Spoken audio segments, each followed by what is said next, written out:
Assalamualaikum dan salam sejahtera. Anda kini bersama dengan saya, Cikgu Arif Hadri bin Japri. Baiklah, sempena bulan berpuasa ni, kita nak uji murid dengan ejaan yang bertemakan bulan Ramadan. Jom kita uji. Bagaimana nak eja Ramadan? R-H-A-M-A-D-A-N.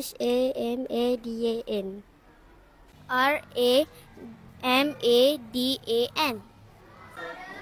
R-A-M-A-D-A-N.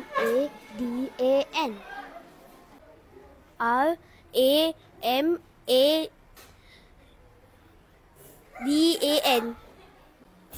R-A-M-A-D-A-N.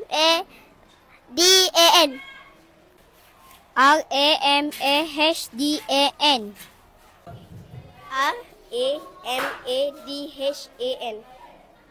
R-A-M-A-D-H-A-N.